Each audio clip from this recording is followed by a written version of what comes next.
안녕하세요. 책 읽기 좋은 날의 운입니다.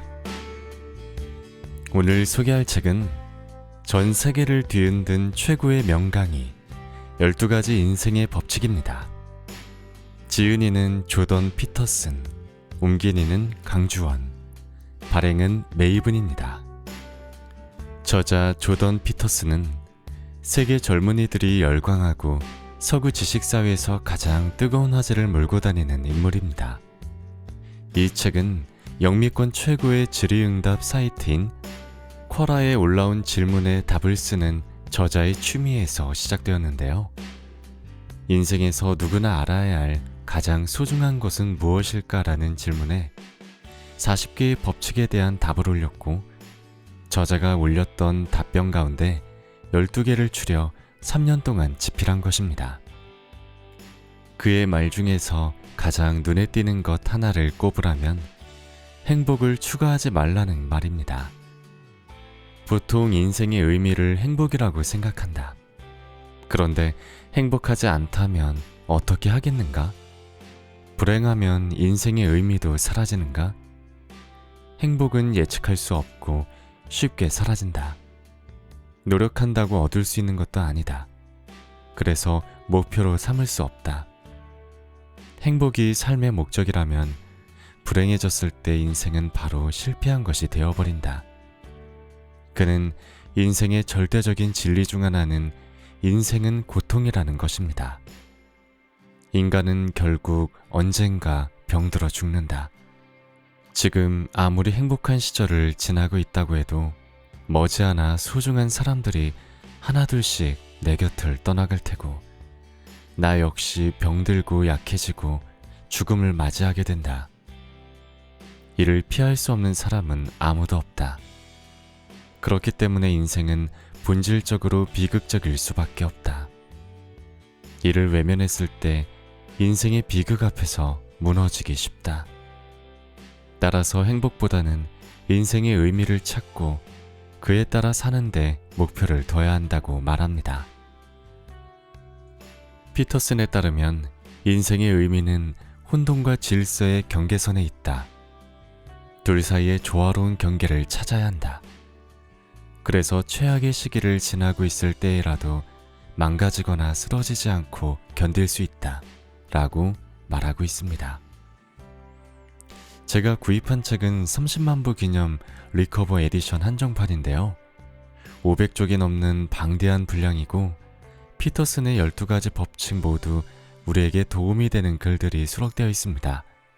그중 법칙 1은 이 책에서 가장 중요한 부분으로 다루고 있고, 인생의 변화를 일으킬 가장 간단하지만 중요한 방법을 소개하고 있어서 이 부분을 읽어드리도록 하겠습니다. 자, 그럼 지금부터 잠시 책 속으로 들어가 보겠습니다. 오늘도 책 읽기 좋은 날과 함께 즐거운 시간 되세요. 구독, 좋아요, 알림 설정은 사랑입니다.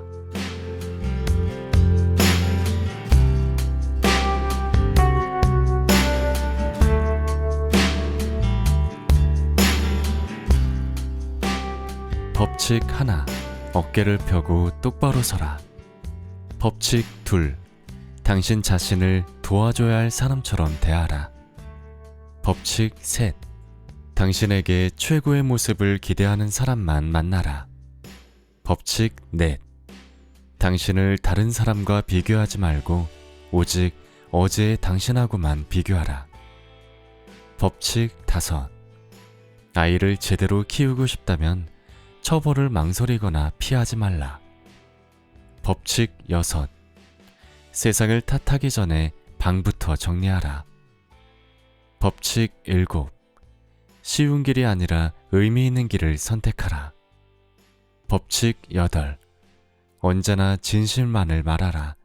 적어도 거짓말은 하지 말라. 법칙 9. 다른 사람이 말할 때는 당신이 꼭 알아야 할 것을 들려줄 사람이라고 생각하라. 법칙 10. 분명하고 정확하게 말하라. 법칙 11. 아이들이 스케이트보드를 탈 때 방해하지 말고 내버려 두어라. 법칙 12. 길에서 고양이와 마주치면 쓰다듬어 주어라. 어깨를 펴고 똑바로 서라. 바닷가재와 영역. 바닷가재를 먹어본 적이 없는 사람은 바닷가재에 별로 관심이 없을 것이다.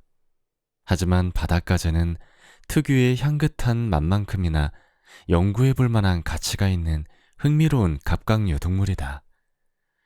바닷가재는 신경구조가 단순하고 뇌내 신경세포인 뉴런이 커서 신경계를 쉽게 관찰할 수 있다. 이런 특징 덕분에 과학자들은 바닷가재의 신경회로를 정확히 그려낼 수 있었다. 그 결과 인간을 포함해 더 복잡한 동물들의 뇌와 행동, 구조와 기능을 파악하는 데 도움이 되었다. 바닷가재는 생각보다 인간과 공통점이 많다. 바닷가재는 바다 깊은 곳에 서식한다. 바닷가재 본거지 위에서 다른 바다 생물들의 학살과 죽음이 끝없이 이어지고 그런 혼돈의 부산물이 바닥에 떨어져 내린다. 바닷가재는 자기 영역 안에서 먹잇감을 사냥하고 먹을 만한 부스러기를 찾아 주변을 뒤적거린다. 바닷가재는 안전하게 지낼 수 있는 곳, 수렵과 채집을 편하게 할 수 있는 곳을 원한다. 바닷가재에게도 인간만큼이나 안락한 보금자리가 필요한 것이다. 그런데 이것이 문제다. 안전한 보금자리는 적고 그런 곳을 원하는 바닷가재는 많기 때문이다. 만약 바다 밑바닥에 사는 바닷가재 2마리가 같은 시각에 같은 영역을 차지하고 같은 곳에서 살겠다고 하면 어떤 일이 벌어질까? 또 바닷가재 수백 마리가 가족을 먹여 살리겠다고 좁은 곳에서 얼마 안 되는 부스러기를 두고 다퉈야 한다면 어떻게 될까? 바닷가재뿐만 아니라 모든 피조물이 이런 문제에 부닥친다. 봄에 북쪽으로 날아오는 작은 새들도 치열하게 영역 다툼을 벌인다. 새들의 노랫소리는 아름답고 평화롭게 들리지만 사실은 이 영역의 주인은 나라는 것을 사방에 알리는 위협의 함성이다. 맑고 고운 소리로 자신의 주권을 강력히 주장하는 작은 전사인 것이다. 굴뚝새를 예로 들어보자. 갈색 깃털과 재빠른 움직임이 특징인 굴뚝새는 북아메리카에서 흔히 볼 수 있는 새다. 주로 곤충을 잡아먹고 몸집은 주먹만 하지만 무척 활동적이다. 굴뚝새는 비바람을 피할 수 있는 안전한 곳에 둥지를 짓는다. 가까이에서 먹이를 구할 수 있고 짝을 찾기 쉬운 곳이라면 최상급이다. 그런 곳을 발견하면 경쟁자들에게 자기 영역에 얼씬도 하지 말라며 죽기 살기로 덤벼든다. 조류와 영역. 11살 무렵 나는 아버지와 함께 굴뚝새 가족을 위해서 새 집을 만들었다. 18세기 초 포장마차와 비슷한 모양이었는데 앞쪽으로 동전 크기만한 입구를 만들어 놓았다. 작은 굴뚝새에게는 더할 나위 없이 좋은 보금자리였지만 몸집이 큰 새에게는 불편한 집이었다. 우리 이웃집에는 낡은 고무장화로 만든 새 집이 있었다. 그것도 거의 비슷한 시기에 내가 만들어 나무에 걸어둔 것이었다. 그 새 집은 굴뚝새보다 몸집이 2~3배나 큰 개똥 집박이가 너끈히 드나들 수 있을 만큼 입구가 넓었다. 우리 이웃은 그 새 집에 새가 찾아오기를 손꼽아 기다렸다. 굴뚝새는 우리가 달아둔 새 집을 금세 찾아내 보금자리로 삼았다. 덕분에 이른 봄부터 굴뚝새의 아름다운 노랫소리를 들을 수 있었다. 그런데 포장마차 보금자리를 차지하자마자 앙증맞은 일을 벌이기 시작했다. 이웃집 고무장화 새 집으로 작은 나뭇가지를 물어나르기 시작한 것이다. 결국 고무장화 구멍을 나뭇가지로 빽빽하게 막아버려 어떤 새도 들어갈 수 없게 되었다. 우리 이웃은 굴뚝새의 반칙을 좋아하지 않았지만 달리 막을 방법이 없었다. 아버지는 우리가 저 새집 나뭇가지를 다 치워도 굴뚝새가 다시 막아버릴 거다라고 말했다. 굴뚝새는 작고 귀여운 모습과 달리 무자비한 폭군이었다. 그 전해 겨울 나는 스키를 배운 후 처음으로 언덕 활강에 도전했다가 다리가 부러지는 중상을 당했다. 불행 중 다행으로 어리숙한 학생들을 위해 들어놓은 학교 상해보험 덕분에 상당한 보험금을 받았다. 그 돈으로 당시 최첨단 제품이던 카세트 녹음기를 샀다. 아버지는 내게 뒷마당에 앉아 굴뚝새 노랫소리를 녹음했다가 틀면 재미있는 광경을 보게 될 거라고 말했다. 나는 화창한 봄날의 햇볕을 받으며 우렁차게 자기 영역을 알리는 굴뚝새 노랫소리를 몇 분 동안 녹음했다.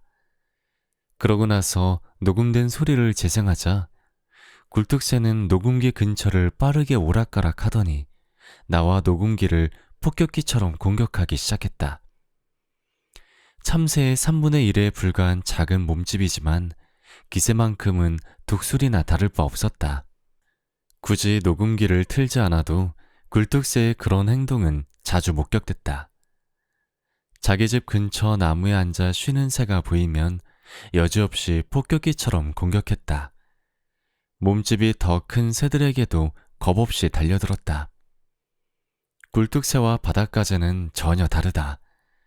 바닷가재는 날지도 않고 나무에 앉아 노래하지도 않는다. 깃털로 덮인 굴뚝새에게는 딱딱한 껍데기가 없다. 물속에서는 숨을 쉬지 못하고 버터구이가 되지도 않는다. 하지만 굴뚝새와 바닷가재에게 중요한 공통점이 하나 있다. 다른 많은 동물처럼 지위와 영역에 집착한다는 점이다. 노르웨이의 저명한 동물학자이자 비교 심리학자인 토룰레이프 쉘데루프 에베는 1921년 농장에서 어슬렁거리는 흔한 닭들의 세계에도 모이를 쪼아먹는 순서가 있다는 것을 발견했다. 닭들의 세계에서 서열은 생존이 걸린 문제다. 먹을 것이 부족한 경우에는 더욱 그렇다. 아침마다 마당에 흩뿌려진 모이를 먼저 쪼아먹을 권리를 가진 닭은 대장닭이다. 그 다음 2인자 무리나 권력 주변을 맴도는 최측근 닭들이 남은 모이를 먹는다. 그 후 세 번째 서열에 속한 닭들에게 차례가 온다. 이런 식으로 최하층을 차지하는 닭들, 깃털이 듬성듬성 빠져 후줄근하게 보이는 닭들까지 순서가 내려온다. 도시 외곽에 거주하는 사람들처럼 닭들도 공동생활을 한다. 굴뚝새는 공동생활을 하지 않지만 이런 새들의 세계에도 서열은 있다. 이 서열은 더 넓고 더 좋은 영역을 차지하기 위한 다툼에서 드러난다. 가장 영리하고 힘세고 건강하고 운이 좋은 새가 최고의 자리를 차지하고 그 영역을 지킨다. 그런 자리를 차지한 새는 최고의 짝을 만나 건강한 새끼들을 낳을 가능성이 크다. 물론 그 새끼들 역시 더 많이 살아남아 번성할 확률이 높다. 비바람과 포식자로부터 안전하고 풍부한 식량에 쉽게 접근할 수 있는 영역을 차지하면 생존에 대한 스트레스도 적다. 이런 이유에서도 영역은 중요하다. 영역권과 사회적 지위는 밀접한 관계가 있다. 영역은 간혹 삶과 죽음의 문제가 되기도 한다. 전염성 조류 감염증이 계급화한 새들의 세계를 덮치면 최하층에 속한 힘없고 스트레스를 받는 새들이 병들어 죽을 가능성이 가장 크다. 인간 세계에 전염병이 돌 때도 마찬가지다. 빈곤층이 가장 먼저 위험에 노출되고 사망할 확률도 높다. 가난한 사람들은 암, 당뇨, 심장질환 같은 비전염성 질병에도 취약하다. 부자는 가벼운 감기로 끝나지만 빈곤층 노동자는 폐렴처럼 죽는다. 영역이 중요하지만 좋은 영역은 항상 부족하다. 그래서 좋은 영역을 찾아야 하는 동물의 세계에서 충돌은 피할 수 없는 문제다. 충돌은 또 다른 문제로 이어진다. 폐 한쪽에서 감당하기 어려운 비용을 유발하지 않으면서 승패가 결정되어야 한다는 점이다. 이 점이 특히 중요하다. 예컨대 두 마리의 새가 좋은 영역을 차지하려고 옥신각신한다고 해보자. 둘의 다툼은 목숨을 건 싸움으로 발전할 수 있다. 이런 상황에서는 대체로 몸집이 큰 새가 승리하지만 승자도 몸싸움 과정에서 치명적인 상처를 입을 수 있다. 그러면 싸움 구경을 하던 제3의 새가 잽싸게 끼어들어 상처를 입고 약해진 승리자를 손쉽게 제압한 뒤 그 자리를 차지할 수도 있다. 목숨을 걸고 싸운 새들이 이런 결과를 바라지는 않을 것이다. 바닷가재들의 영역 다툼. 수만 년 동안 같은 공간에서 다른 동물들과 공존할 수밖에 없던 동물들은 피해 위험을 최소화하면서 지배권을 확립하기 위한 수법을 터득해왔다. 예컨대 서열 싸움에서 패한 늑대는 등을 바닥에 대고 누워 승리자에게 목을 드러낸다. 이때 승리한 늑대는 아무 행동도 하지 않고 패자를 무시한다. 승리자가 된 늑대도 사냥하려면 협력자가 필요하기에 서열 싸움에서 패한 적이라도 협력자로 받아들여야 한다. 이런 행동은 생명체 세계에서는 흔한 현상이다. 턱수염 도마뱀들은 사회성이 뛰어나 서로 앞발을 흔들며 평화롭게 지내고 싶은 마음을 표현한다. 돌고래는 사냥하는 동안이나 흥분 상태가 지속되는 동안에는 특별한 음파를 내보내 경고함으로써 혹시 모를 충돌 가능성을 억제한다. 바다 밑바닥을 헤집고 다니는 바닷가재도 예외는 아니다. 바닷가재 수십 마리를 찾아 한 곳에 모아놓으면 바닷가재가 서열을 결정하는 의식과 기법을 관찰할 수 있다. 바닷가재는 먼저 새로운 지역을 탐색한다. 섬세한 지역을 파악해 피신처로 가장 적합한 곳을 찾아내기 위한 과정이다. 이런 식으로 바닷가재는 새로운 지역에 대해 많은 것을 학습하고 머릿속에 기억해둔다. 보금자리 주변에서 서성대는 바닷가재를 자극하면 재빨리 보금자리로 돌아가 숨는다. 보금자리에서 멀리 떨어진 바닷가재를 자극하면 어떻게 될까? 가장 가까이 있는 피신처로 달아난다. 그 피신처는 과거에 확인하고 기억해둔 곳이다. 바닷가재에게는 천적과 자연의 여러 위협으로부터 안전하게 휴식할 수 있는 은신처가 필요하다. 게다가 바닷가재는 성장하기 위해 탈각 과정을 거쳐야만 한다. 즉, 단단한 껍데기를 벗어야 한다는 뜻이다. 새로운 껍데기가 만들어지는 동안 바닷가재의 부드러운 몸이 외부 환경에 아무런 보호장치 없이 노출된다. 이때 바위 밑 틈새는 바닷가재에게 훌륭한 보금자리가 된다. 벗은 껍데기와 폐기물로 입구를 막을 수 있는 곳이라면 더할 나위 없이 좋다. 새로운 껍데기가 만들어질 때까지 바닷가재가 아늑하게 지낼 수 있기 때문이다. 하지만 어느 지역이든 최상급 보금자리는 극소수에 불과하다. 매우 드문 만큼 가치가 크다. 다른 모든 바닷가재도 그런 곳을 찾아 헤매기 때문이다. 좋은 은신처를 찾아 탐험하는 바닷가재들은 결국 서로 마주친다. 학자들은 외톨이로 자란 바닷가재도 다른 바닷가재와 마주쳤을 때 어떻게 행동해야 하는지를 본능적으로 알고 있다는 것을 발견했다. 방어와 공격을 위한 복잡한 행동이 바닷가재의 신경계에 심겨 있다는 뜻이다. 바닷가재들은 권투선수처럼 상대방 주변을 빙빙 돌기 시작한다. 집게발을 크게 벌려 앞뒤로 흔들면서 상대방 동태를 살핀다. 그러면서 눈 밑에 있는 분출기관을 통해 상대에게 특별한 액체를 뿌린다. 그 액체에는 자신의 몸집과 성별, 건강과 감정을 상대에게 전달하는 화학물질이 들어있다. 때때로 바닷가재는 상대방 집게발이 자기 것보다 훨씬 크면 싸우지 않고 물러서기도 한다. 분출된 액체 화학물질 정보도 작고 약한 바닷가재를 물러서게 만든다. 압도적인 힘의 차이로 큰 충돌 없이 분쟁이 마무리되는 경우는 비교적 평화로운 1단계 분쟁이다. 하지만 몸집과 능력이 엇비슷하거나 분출된 액체에 충분한 정보가 담겨있지 않으면 2단계 분쟁으로 넘어간다.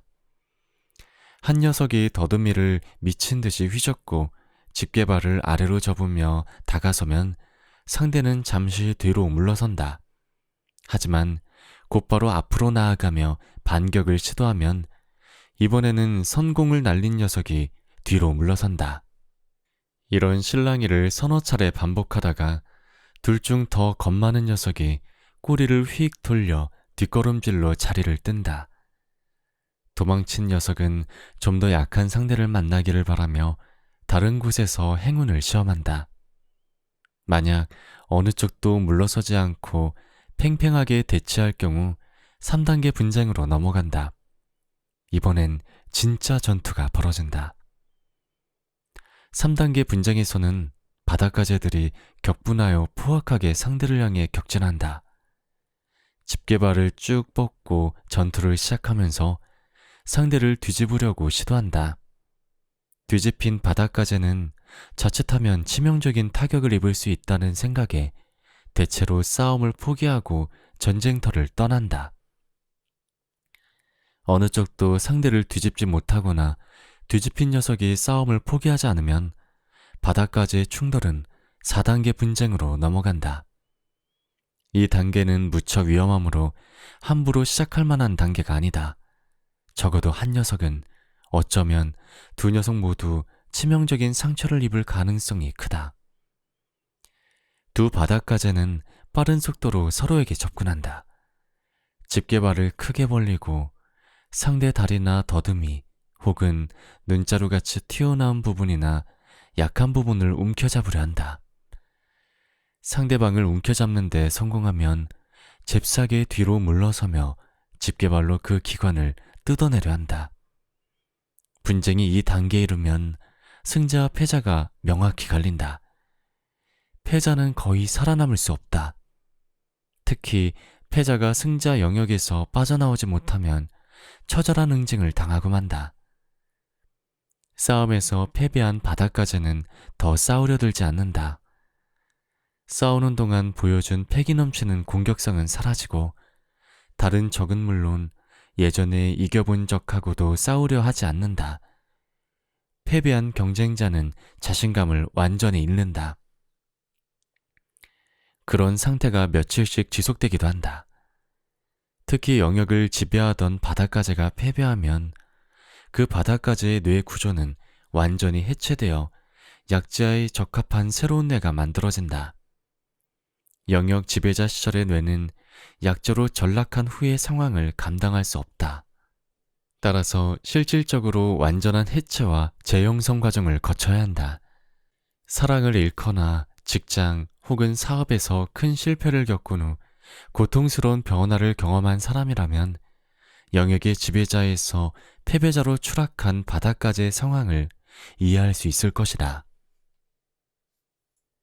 패배와 승리의 신경화학, 뇌화학, 즉 신경화학적 관점에서 패배한 바닷가재와 승리한 바닷가재는 크게 다르다. 이런 차이는 승리와 패배를 받아들이는 자세에서도 나타난다. 바닷가재가 자신만만한 모습인가 아니면 위축된 모습인가는 신경세포의 교감을 조절하는 두 화학물질인 세로토닌과 옥토파민 비율에 따라 결정된다. 승리하면 세로토닌 비율이 높아지고 패배하면 옥토파민 비율이 높아진다. 세로토닌 수치가 높고 옥토파민 수치가 낮은 바닷가재는 자신감 넘치는 모습으로 으스대며 걷는다. 도전을 받아도 움츠리거나 물러서지 않는다. 실제로 세로토닌은 바닷가재의 몸을 유연하게 만든다. 유연한 바닷가재는 부속 기관들을 쭉 뻗어 더 크고 무섭게 보일 수 있다. 방금 싸움에 패한 바닷가재에게 세로토닌을 주입하면 팔다리를 쭉 뻗으며 다시 승자에게 덤벼들어 예전보다 더 오래, 더 치열하게 싸운다. 우울증 환자에게 처방되는 약물인 선택적 세로토닌 흡수제 억제제도 거의 똑같은 화학적 효과를 일으킨다. 대표적인 우울증 치료제 프로작이 바닷가재의 행동을 활성화하는 데에도 효과를 발휘했다. 생명의 진화적 연관성을 보여주는 놀라운 실험 결과다. 세로토닌 수치가 높고 옥도파민 수치가 낮다는 것은 승리한 바닷가재의 특징이다. 반대로 세로토닌 수치가 낮고 옥도파민 수치가 높은 바닷가재는 후줄근하고 무기력하고 위축된 모습을 보인다. 길 모퉁이에서 어슬렁대다가 시비가 붙을 낌새가 보이면 불이 나게 도망칠 듯한 인상을 준다. 실제로 세로토닌과 옥도파민은 바닷가재가 달아나야 할 때 황급히 뒤로 물러서는 데 도움을 주는 꼬리 반응을 조절하기도 한다. 패배한 바닷가재는 아주 약한 자극으로도 그런 반응을 보인다. 전쟁터에서의 끔찍한 경험 때문에 외상 후 스트레스 장애에 시달리는 군인이나 장기간 학대를 경험한 아동에게 논란 반사 실험을 해보면 거의 똑같은 반응을 보인다. 세상은 원래 불평등하다. 영역 다툼에서 패한 바닷가재가 용기를 되찾고 다시 싸움에 나설 때 승률은 어떻게 될까? 이들의 누적 기록을 통계적으로 분석해보면 또다시 패할 가능성이 일반적인 예상보다 더 크다. 한마디로 승리를 거둔 상대가 다시 승리할 가능성이 더 크다는 뜻이다. 인간 사회가 그렇듯이 바닷가재 세계에서도 승자가 모든 것을 독식한다. 인간 사회에서는 상위 1%의 자산 총액이 하위 50%의 자산 총액과 비슷하다. 상위 85명의 부자가 하위 35억 명의 재산을 모두 합한 액수만큼 가지고 있다. 이처럼 잔혹하고 야만적인 분배 원칙이 경제 영역에만 적용되는 것은 아니다. 예를 들어 창의성이 필요한 영역에도 그대로 적용된다. 주요 과학 논문 대부분은 소수 과학자가 발표하고 극소수 음악인이 저작권료 대부분을 가져간다. 또한 몇 안 되는 작가의 책이 판매 부수의 대다수를 차지한다. 미국에서 매년 150만 종의 책이 출간되는데 그중 10만 부 이상 팔리는 책은 500종에 불과하다. 클래식 음악계 사정은 더 심하다. 요즘 오케스트라가 연주하는 곡 중 대다수는 단 4명의 작곡가, 즉 바흐, 베토벤, 모차르트, 차이콥스키 작품이다. 바흐는 1000편이 넘는 작품을 남겨 그가 남긴 모든 악보를 손으로 옮겨 쓰려면 수십 년이 걸릴 정도지만 자주 연주되는 작품은 극히 일부다. 다른 세 작곡가도 크게 다르지 않다. 결국 무수히 많은 클래식 음악 작곡가 중 소수의 작곡가가 쓴 작품, 그 중에서도 소수의 작품만이 전 세계 사람들이 즐겨 듣는 클래식 음악의 거의 전부를 차지한다. 이 원칙을 프라이스의 법칙이라고도 하는데 1963년 물리학자이자 과학사학자인 데릭 존 데 솔라 프라이스가 이 원칙이 과학에도 적용된다는 사실을 밝혀냈기 때문이다. 세로축에는 사람의 수, 가로축에는 생산성이나 자원이 표시되는 L자 모양의 그래프로 표현된다. 이와 관련된 기본적인 원칙은 훨씬 오래전에 발견되었다. 20세기 초 이탈리아 경제학자이자 사회학자인 빌프레도 파레토는 부의 분배에 이런 원칙이 적용된다는 사실을 발견했다. 이를 파레토 분배라고 한다. 실제로 이런 불평등한 분배 원칙은 정부 형태를 막론하고 지금까지 연구된 모든 사회에 적용되는 듯하다. 그뿐만 아니라 도시 인구 전체의 질량, 단어의 빈도에도 이 원칙은 적용된다. 이 원칙은 간혹 마태의 원칙이라고도 불리는데 이는 예수 그리스도의 가장 가혹한 가르침이라 여겨지는 무릇 있는 자는 받아 풍족하게 되고 없는 자는 그 있는 것까지 빼앗기리라에서 유리한 것이다. 다시 신경질적인 바닷가재로 돌아가 보자. 바닷가재가 서로 상대를 시험하며 누가 약자이고 누가 강자인지, 누가 널찍한 보금자리를 차지할지를 결정하는 데는 오랜 시간이 걸리지 않는다. 그 결과로 형성된 서열 관계는 무척 안정적이다. 서열 싸움에서 승패가 결정되면 승자는 더듬이를 위협적으로 치켜세우고 패자는 모래를 뻐끔뻐끔 내뿜으며 사라진다. 애초에 힘이 약한 바닷가재는 아예 서열 싸움에 끼어들지 않고 낮은 지위를 감수하는 대신 팔다리를 온전하게 지키는 쪽을 택한다. 반면에 좋은 보금자리를 차지하고 안전하게 휴식을 취하며 편하게 배를 채우는 최상위 바닷가재는 틈만 나면 영역에 대한 지배권을 과시한다. 매일 다른 바닷가재를 찾아다니며 보금자리에서 쫓아내는 심수를 부린다.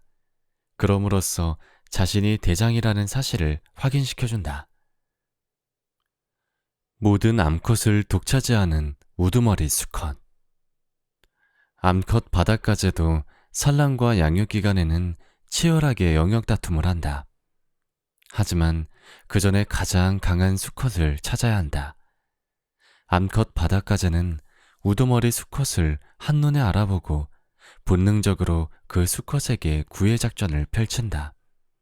이는 탁월한 전략이다. 바닷가재뿐만 아니라 다른 동물의 암컷들도 이 전략을 사용한다. 그렇다고 암컷 바닷가재들이 최고의 수컷을 직접 찾아다니는 것은 아니다. 서열 싸움이 끝날 때까지 지켜보다 최후의 승자가 결정되면 그때 행동에 나선다. 이는 다른 기업들과의 경쟁을 통해 기업 가치가 결정되는 주식 시장과 비슷하다. 암컷들은 탈각 시기가 되어 껍데기가 부드러워지면 짝짓기에 관심을 둔다. 그때부터 우두머리 수컷의 보금자리 주변을 어슬렁거리며 특별한 향이 나는 유혹물질을 내뿜는다. 우두머리 수컷은 강한 공격성으로 대장 자리에 올랐기에 암컷의 적극적인 구애에도 짜증을 내거나 난폭한 반응을 보인다. 게다가 몸집이 크고 건강하고 힘도 세기 때문에 조심스럽게 접근해야만 한다. 신경이 온통 싸움으로 가 있는 그의 관심을 짝짓기로 돌리는 것이 쉬운 일은 아니다. 그런데 유혹물질에는 우두머리 수컷을 온순하게 만드는 성분이 들어있다. 암컷 바닷가재가 계속 구애하면 우두머리 수컷의 반응도 점차 달라지고 결국에는 우두머리 수컷이 암컷 바닷가재를 자신의 거처로 불러들인다. 이들의 로맨스는 세계적인 베스트셀러 그레이의 50가지 그림자 같은 소설이나 모든 사랑 이야기의 원형이라 할 수 있는 판타지 영화 미녀와 야수와 다를 바 없다. 사실 동물 세계에서도 물리적인 힘만으로 차지한 권력은 불안정하다. 네덜란드 동물학자 프란스 더 발은 역사적인 침팬지 연구를 통해 힘만으로는 권력을 오랫동안 유지하는 것이 불가능하다는 점을 밝혀냈다. 침팬지 세계에서 가장 집권에 성공한 수컷들은 육체적인 역량 못지않게 세련되고 지적인 자질을 갖추고 있다.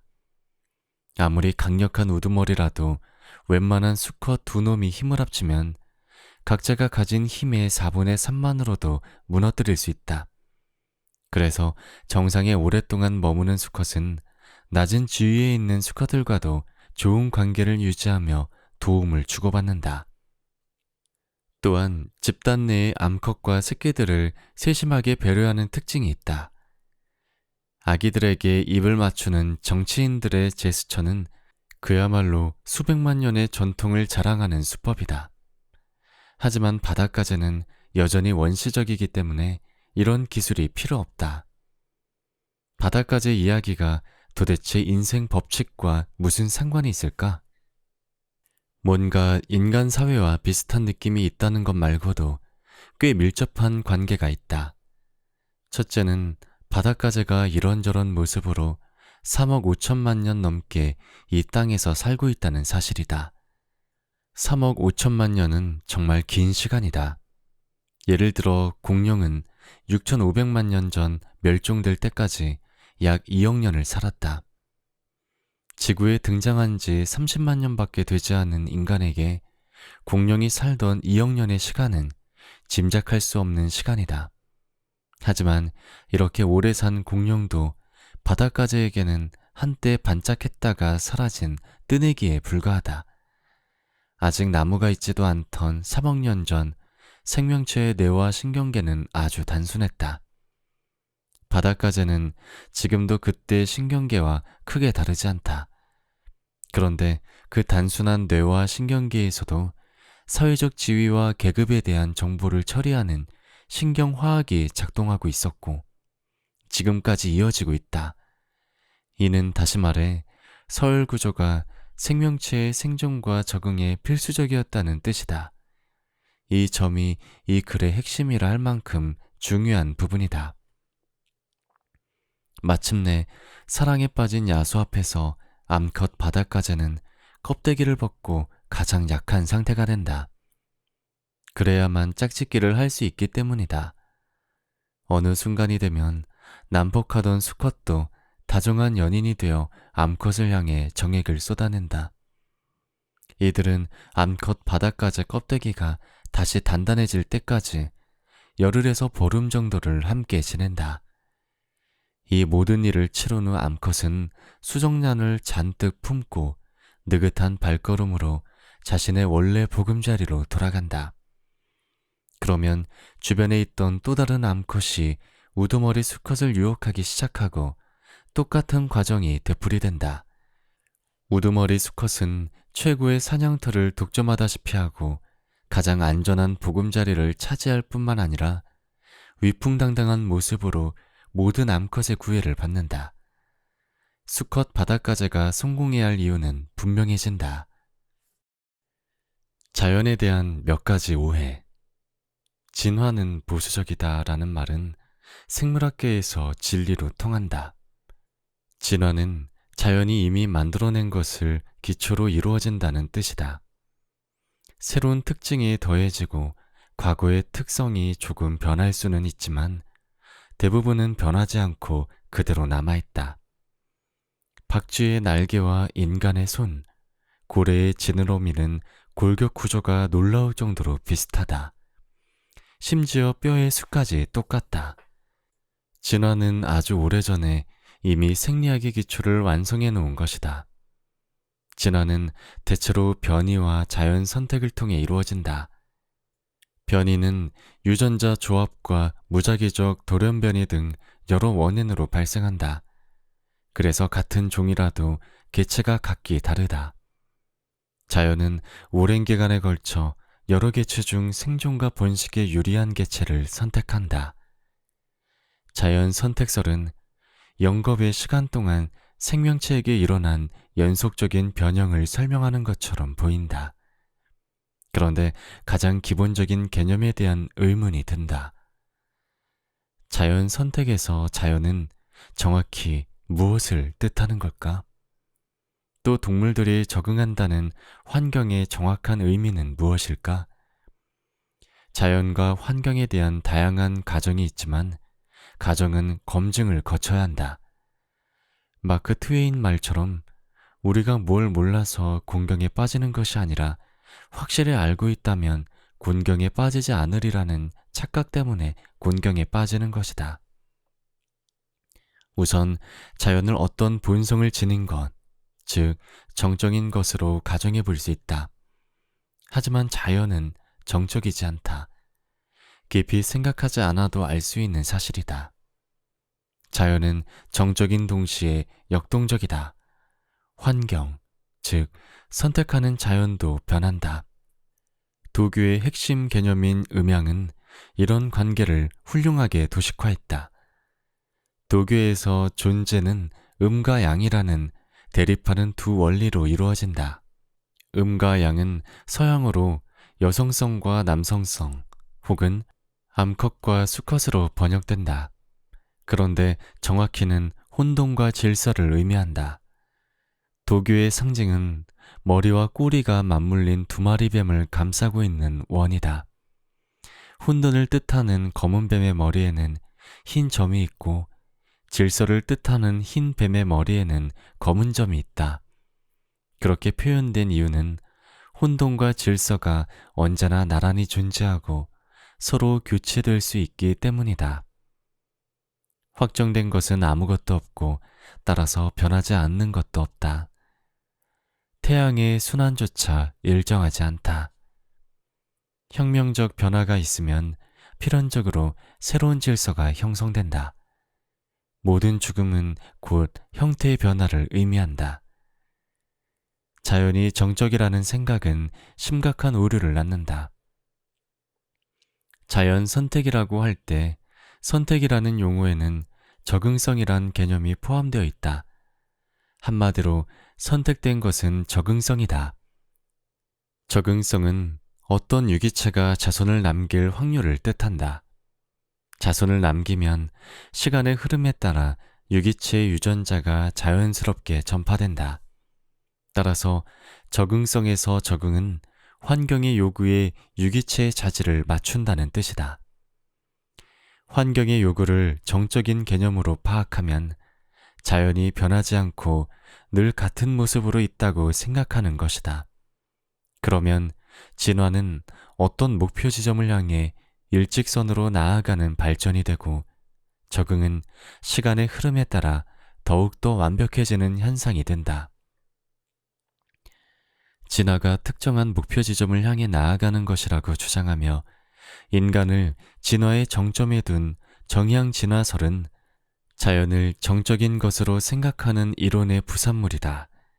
이 이론은 자연 선택의 종착점이 고정되어 있으며 환경에 적응하는 능력이 조금씩 개선되면 결국 자연 선택의 종착점에 이르게 된다고 설명하는데 이는 틀린 생각이다. 자연은 선택하는 행위자이지만 정적인 행위자는 아니다. 자연은 매번 다른 식으로 행동한다. 연주곡의 악보처럼 변화무쌍하다. 어쩌면 이 때문에 음악이 자연을 모방한다고 말하는 것일지도 모른다. 어떤 종의 유리한 환경이 바뀌면 원래 환경에서 생존과 번식에 도움을 주던 특성도 사라진다. 따라서 자연 선택설은 생명체들이 자연이 설정한 특정한 목표에 자신을 정밀하게 맞추어 간다는 가설을 받아들이지 않는다. 오히려 생명체들이 자연과 함께 춤을 춘다고 말하는 편이 더 낫다. 그 춤이 목숨을 빼앗아가는 치명적인 것일 수 있지만 말이다. 루이스 캐럴이 쓴 거울나라의 앨리스에 등장하는 붉은 여왕은 앨리스에게 이렇게 말한다. 내 왕국에서는 같은 자리에 있으려면 전속력으로 달려야만 한단다. 아무리 훌륭한 자질을 타고났다 해도 가만히 서 있는 자는 결코 승리할 수 없다. 자연의 역동성은 단순하지 않다. 어떤 것은 매우 빨리 변하는데 그 안에는 아주 천천히 변하는 것이 들어있는 경우도 있다. 나뭇잎은 나무보다 빨리 변하고 나무는 숲보다 빨리 변한다. 날씨는 기후보다 훨씬 변화무쌍하다. 그런데 변화가 이런 식으로 일어나는 데는 이유가 있다.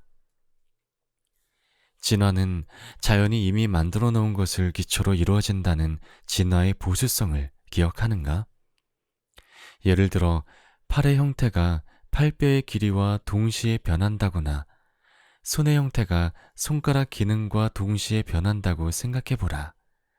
그렇게 되면 진화의 보수성이 작동하지 않을 것이다. 질서 속에도 혼돈이 있고 혼돈 속에도 혼돈이 있다.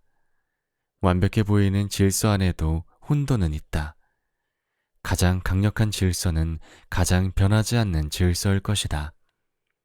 그렇다고 모두 쉽게 알아볼 수 있다는 뜻은 아니다. 나뭇잎을 보고 있으면 나무가 보이지 않고 나무를 보고 있으면 숲이 잘 보이지 않는 것처럼 말이다. 항상 실제하지만 전혀 눈에 띄지 않을 수도 있다. 까마득한 옛날부터 생명체를 지배해온 서열 관계 역시 그런 질서 중 하나다. 자연을 낭만적으로 생각하는 것도 잘못이다.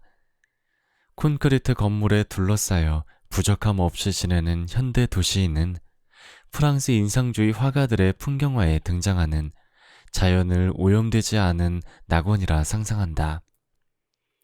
훨씬 이상적인 관점을 지닌 환경보호 운동가들은 자연을 완벽한 조화와 균형을 갖춘 것으로 생각한다. 그래서 인간의 파괴와 약탈로부터 지켜야 한다고 주장한다. 안타깝게도 코끼리 피부병과 그 병을 일으키는 사상충, 길이가 1m나 되는 기생충인 메디나충, 매년 수백만 명이 감염되는 말라리아와 그 말라리아를 옮기는 학질모기, 기아를 촉발하는 가뭄, 수천만 명의 목숨을 앗아간 흑사병, 전 세계 인류를 공포에 떨게 한 에이즈도 환경의 일부다. 그러므로 자연은 순전히 아름다운 것이란 환상에 빠져서는 안 된다. 재해나 역병 역시 자연의 일부다. 그런데도 우리가 주변을 개선하여 자식들을 보호하고 도시와 교통시설을 만들며 식량과 전기를 생산하는 이유는 자연의 낙원 같은 곳이 분명히 존재하기 때문이다. 따라서 대자연이 우리를 멸종시키기로 작정하지 않았다면 대자연의 섭리에 맞추어 살아가는 게 더 편할 것이다. 그렇다면 자연은 문화적 인공물과 엄격히 구분되는 것이라는 생각은 어떨까? 혼돈과 질서가 뒤엉킨 세계에서의 질서는 오래 지속될수록 더욱더 자연스럽게 느껴진다. 자연은 선택하는 행위자이기 때문이다.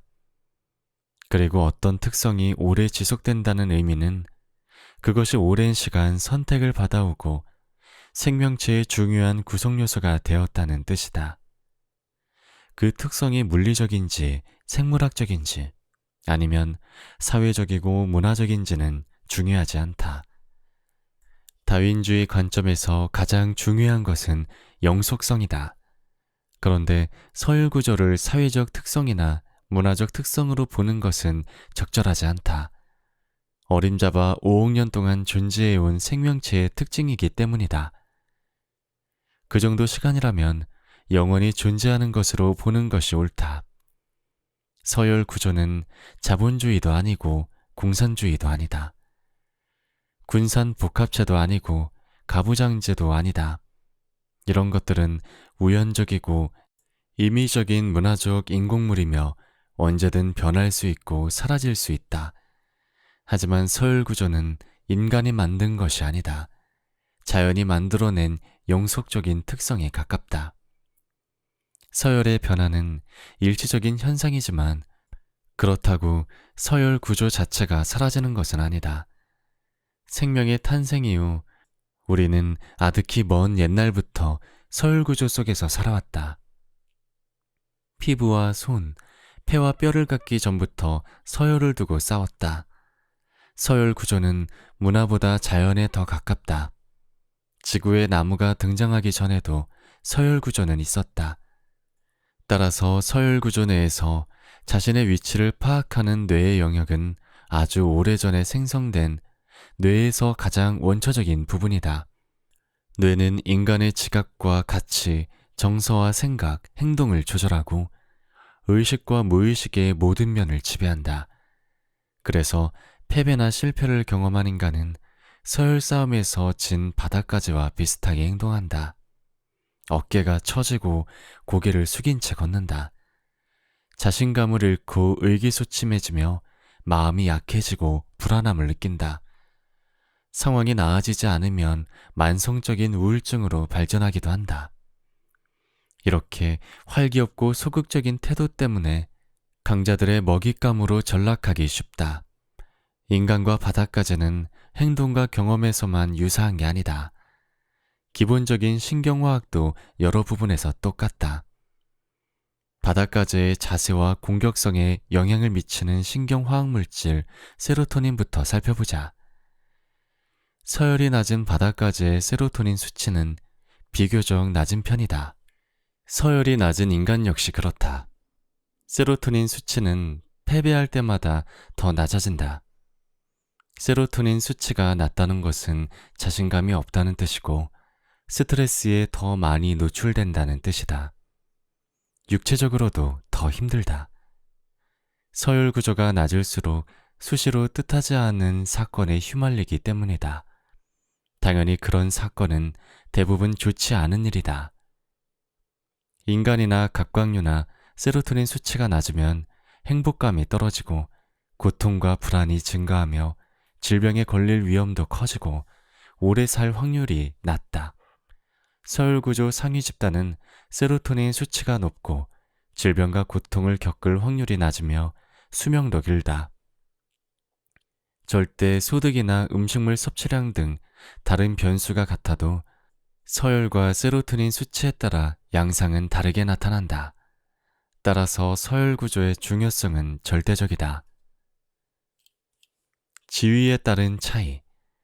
생각과 감정이 감지하지 못하는 인간의 뇌의 가장 깊숙한 곳에는 아주 원시적인 계산기가 하나 있다. 우리가 사회에서 어느 정도의 서열을 차지하고 있는지 정확히 추적하고 관찰하는 장치다. 서열 계산기가 우리 서열을 1단계부터 10단계까지로 평가한다고 해보자. 만약 당신이 1단계에 있다면 최고로 성공한 사람이다. 당신이 남성이라면 으리으리한 집을 차지하고 최고급 음식을 마음껏 먹을 수 있을 것이다. 구성원은 당신의 환심을 사려고 경쟁할 것이고 마음에 드는 배우자를 만날 확률도 높다. 또 우두머리 수컷 바닷가재처럼 당신 마음을 얻으려고 경쟁하는 매력적인 암컷들이 줄을 설 것이다. 한편 당신이 여성이라면 최상급 구혼자들, 예컨대 훤칠한 키에 떡 벌어진 체격을 가진 남자, 혹은 창의적이고 믿음직하며 정직하고 너그러운 남자에게 접근할 수 있다. 지배적인 위치에 있는 남성과 마찬가지로 상위권 여성도 현재 지위를 유지하거나 더 높은 지위로 올라가기 위해 치열하고 무자비하게 경쟁한다. 여성은 폭력을 쓰는 경우는 드물지만 그 대신 경쟁자를 하찮은 존재로 만들 수 있는 다양한 언어적 속임수와 전략을 사용한다. 여성은 상대적으로 언어 기술에 능하다. 반면에 가장 밑바닥인 10단계에 속한 사람들은 남성이든 여성이든 마땅히 살만한 곳이 없고 있다 해도 누추하고 지저분하다. 굶지 않으면 다행이고 먹더라도 형편없는 음식으로 허기를 달랠 뿐이다. 초췌한 몰골만큼 정신적으로도 피폐하다. 누구에게도 매력적이지 않아서 사랑하는 사람을 만날 기회가 없고 있더라도 비슷한 처지에 놓인 사람들 뿐이다. 몸이 약해서 병에 잘 걸리고 노화도 빨리 찾아와 젊어서 죽을 가능성이 크다. 게다가 그의 죽음을 애도해 줄 사람도 별로 없다. 돈이 생겨도 거의 도움이 되지 않는다. 돈을 어떻게 쓰는지 모르기 때문이다. 돈에 익숙하지 않은 사람이 돈을 제대로 쓰기란 매우 어려운 일이다. 오히려 돈 때문에 마약과 알코올, 도박 같은 위험한 유혹에 빠지기 쉽다. 오랫동안 쾌락을 박탈당한 상태로 지낸 사람에게 마약과 알코올은 더 큰 쾌락을 느끼게 해주기 때문이다. 또 돈 때문에 약탈자와 사이코패스의 표적이 되기 쉽다. 그들은 사회의 최하층에 존재하는 사람들을 이용해 이익을 취한다.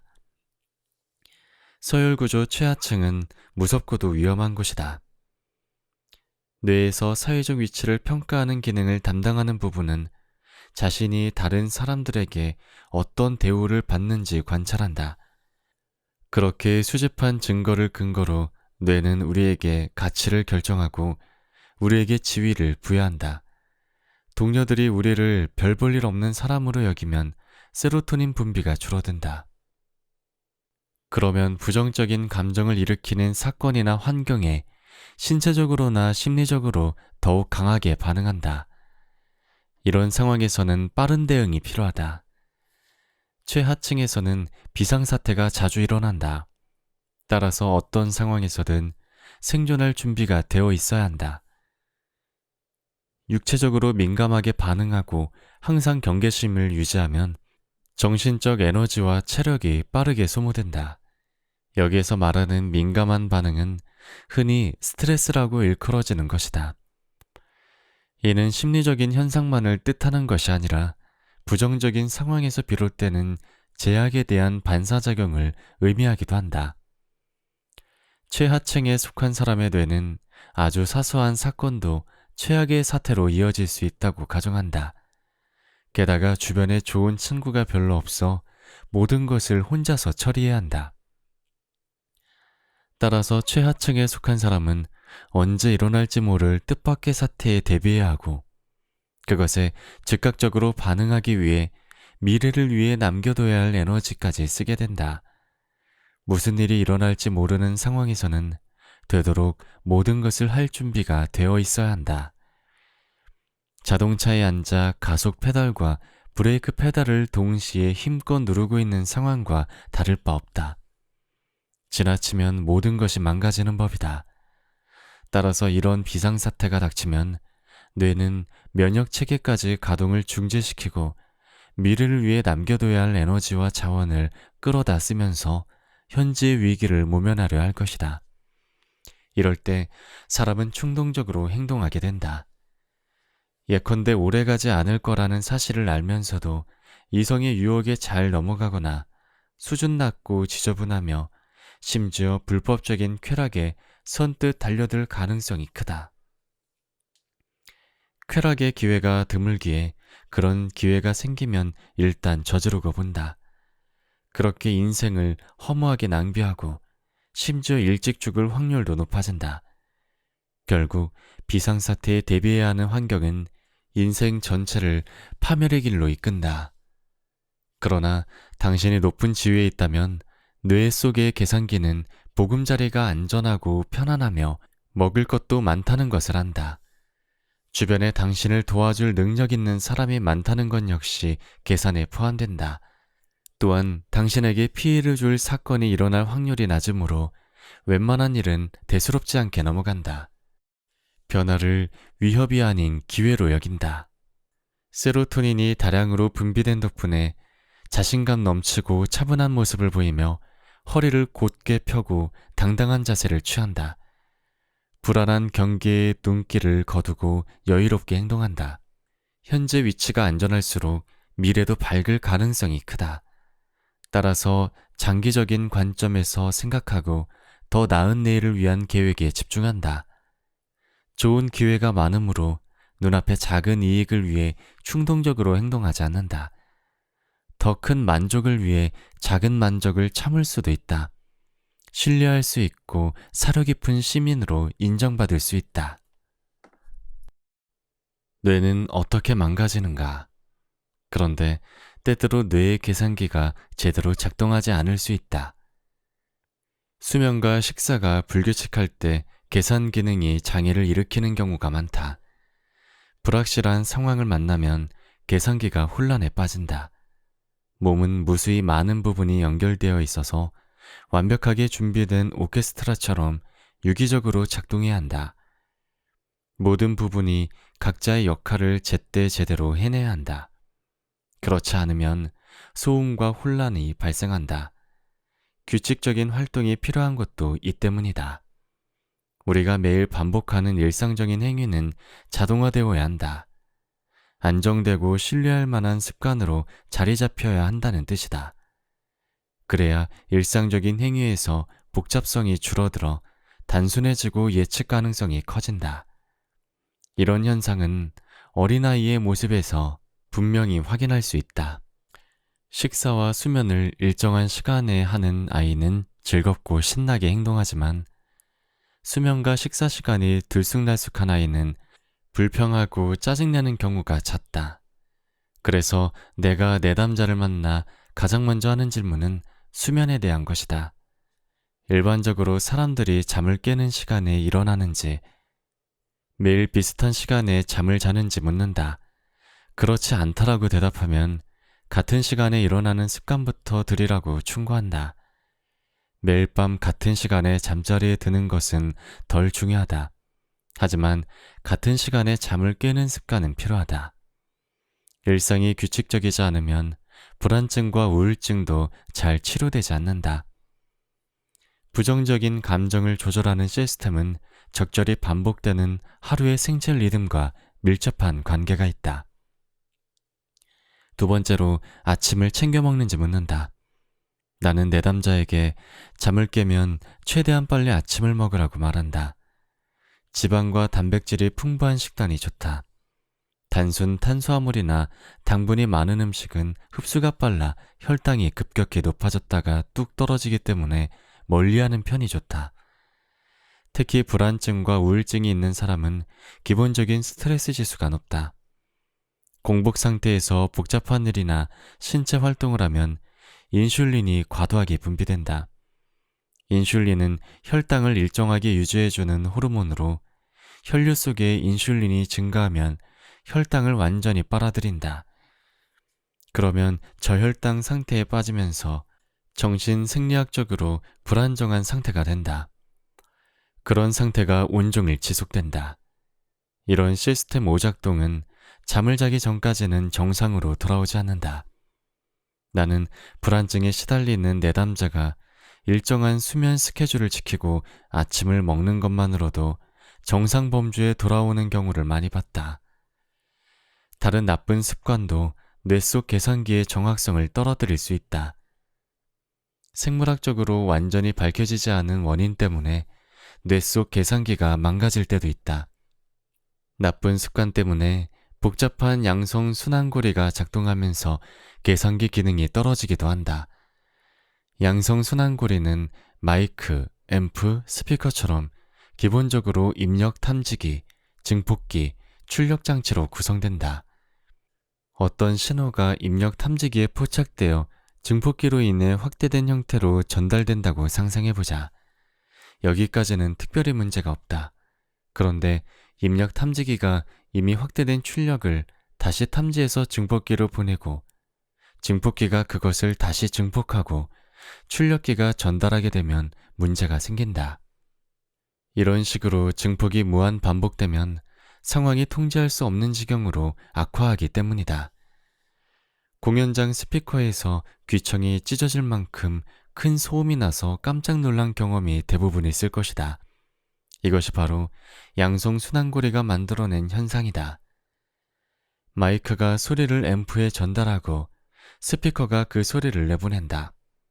그런데 마이크가 스피커 가까이 있거나 소리가 너무 크면 그 소리가 다시 마이크에 포착되어 음향장치를 통과하게 된다.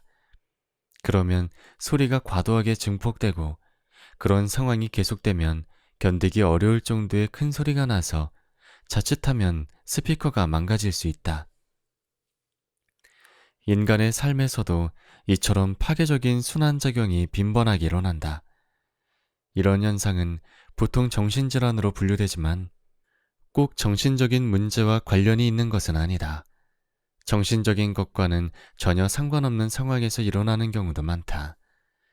알코올이나 기분에 영향을 주는 약물에 중독되는 현상이 가장 대표적인 양성순환 고리 과정이다. 가령 술을 즐기는 사람이 있다고 해보자. 서너 잔을 마시면 혈중 알코올 농도가 증가해 기분이 좋아진다.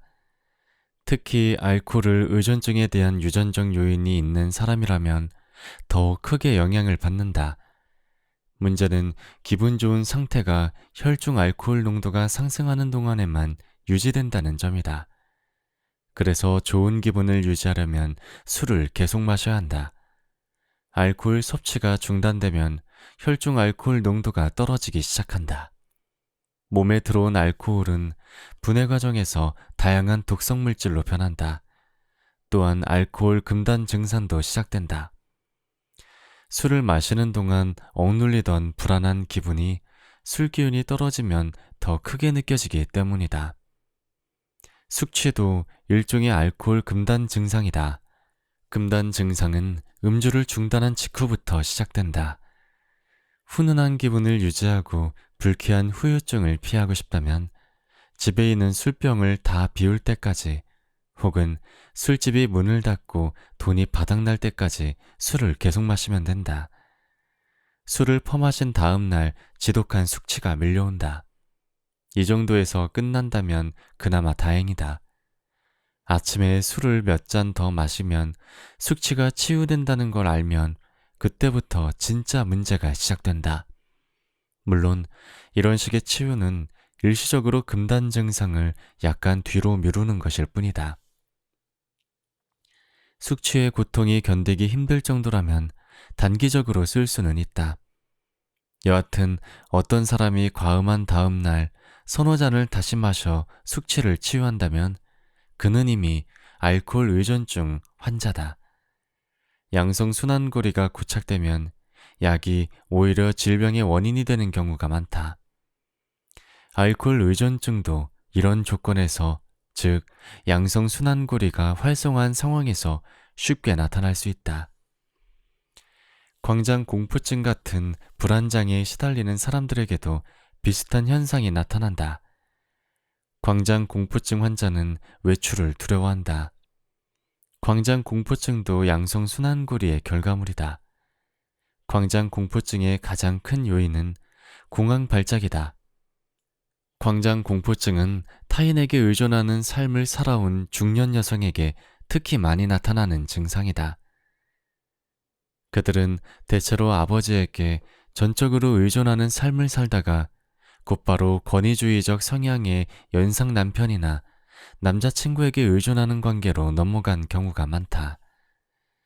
독립된 존재로 살던 시간이 아주 짧거나 거의 없다. 이런 여성이 예상하지 못한 특별한 사건을 겪으면 몇 주 내에 광장공포증이 나타난다.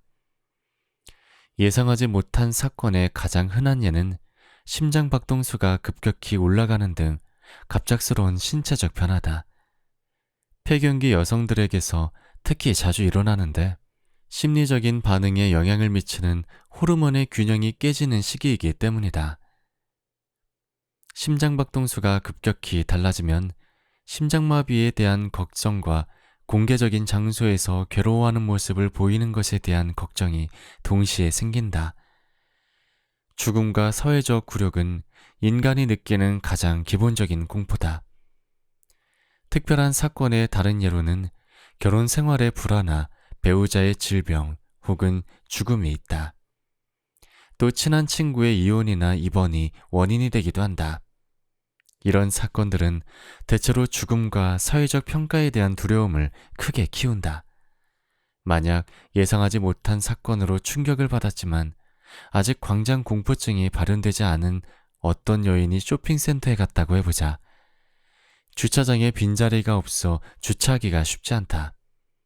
그 때문에 스트레스는 더 심해진다. 불쾌한 일을 겪은 후 마음속에서 떠나지 않던 부정적인 생각이 수면 위로 떠오른다. 불안감이 밀려오고 심장박동이 빨라진다. 그녀는 얕고 빠르게 가쁜 숨을 몰아쉬기 시작한다. 심장이 두근거리는 게 느껴지면서 심장마비가 올지도 모른다고 걱정하기 시작한다. 불안감은 더욱 커진다. 그녀는 더욱더 얕게 호흡하는 까닭에 혈액 내 이산화탄소 수치가 높아진다. 두려움이 가중되며 심장박동수가 올라간다. 긴박한 상황을 인지하면서 그녀의 심장박동수는 더욱더 올라간다. 팍 양성순환고리가 본격적으로 작동해 불안감이 공황으로 바뀌는 순간이다. 공황 상태는 엄청난 두려움으로 인한 극심한 위협에 대응하기 위해 설계된 다른 뇌체계에 의해 통제된다. 그녀는 몸에 나타나는 징후에 압도되어 황급히 응급실로 향한다. 응급실에 도착했지만 불안감에 휩싸인 채 오랫동안 기다린 후에야 심장 기능을 검사받는다. 아무런 이상이 없다는 결과가 나왔음에도 그녀는 좀처럼 안정을 되찾지 못한다. 이처럼 거북한 경험이 완전한 광장공포증으로 발전하려면 추가적인 순환고리가 필요하다. 얼마 후 그녀에게 쇼핑센터에 가야 할 일이 생긴다. 지난번 쇼핑센터 주차장에 있던 일이 떠오르자 갑자기 불안해지기 시작한다. 그래도 쇼핑센터로 향한다. 쇼핑센터가 가까워지자 심장이 두근거리는 게 뚜렷이 느껴진다. 뒤이어 불안과 걱정이 밀려온다. 공황 상태에 빠지지 않으려고 쇼핑센터 가는 것을 포기하고 집으로 돌아간다. 그러나 그녀 뇌 속의 불안책에는 그녀가 쇼핑센터를 회피한 것으로 해석하고 쇼핑센터 방문은 무척 위험한 짓이라고 결론짓는다. 우리의 불안책에는 무척 실리적이어서 우리가 멀리하고 회피하는 것은 위험한 것으로 간주한다. 그런 추정의 근거는 우리가 회피했다라는 사실이다. 따라서 쇼핑센터에는 매우 위험한 곳이란 꼬리표가 붙는다. 아니면 그녀 자신에게 쇼핑센터도 못 가는 연약한 존재라는 꼬리표가 붙는다. 하지만 아직은 큰 문제가 아니다. 쇼핑할 곳은 다른 곳에도 있기 때문이다. 그러나 근처의 슈퍼마켓이 쇼핑센터와 비슷한 분위기여서 유사한 반응을 일으킨다면 그곳에서도 금방 뒤돌아설 것이다. 그러면 그 슈퍼마켓도 같은 범주로 분류된다. 다음에는 길 모퉁이 상점, 다음에는 버스와 택시와 지하철이 차례로 가까이 하기에는 너무 위험한 곳으로 분류된다. 곧 모든 곳이 위험한 곳이 된다. 결국 그녀는 집마저 두려워하는 광장 공포증 환자가 되고 집에서도 도망치고 싶어질 것이다. 하지만 집을 떠날 수는 없으므로 방에 처박혀 꼼짝도 하지 않는다. 불안감에서 비롯된 회피는 불안감을 일으키는 모든 것에서 멀어지게 만든다. 그로 인해 자아는 갈수록 작아지고 위험한 세상은 점점 확대된다. 뇌와 몸과 사회는 상호작용하며 양성순환고리에 휘말릴 수 있다. 예컨대 우울증을 앓는 사람이 자신을 쓸모없고 거추장스러운 존재, 슬픔에 짓눌려 힘겨워하는 존재로 느끼기 시작하면 친구나 가족과의 접촉을 피한다. 그러면 더욱 고립되고 괴로워지므로 쓸모없고 거추장스러운 존재라는 기분을 떨쳐내기가 어렵다. 그 결과 외부와의 접촉을 더욱더 피하게 된다. 이런 식으로 우울증은 점점 심해져 간다.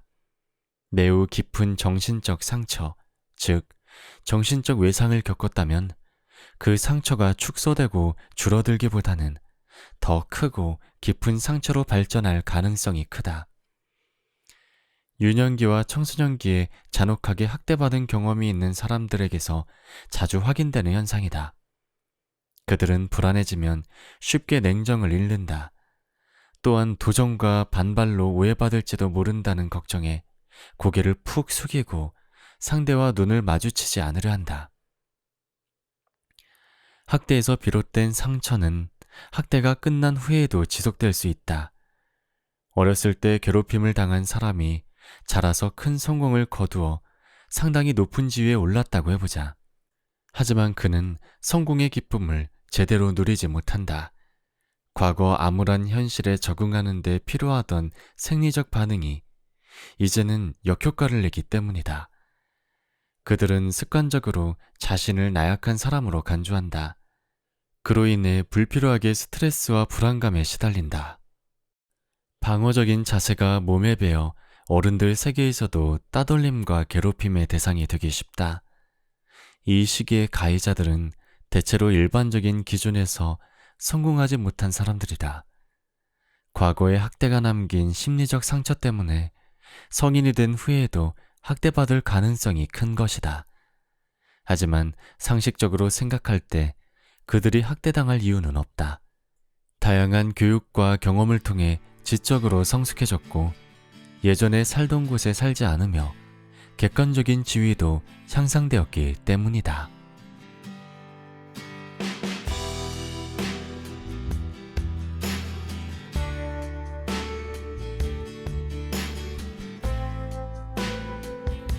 책 읽기 좋은 날. 오늘은 12가지 인생의 법칙을 들려드렸습니다. 감사합니다.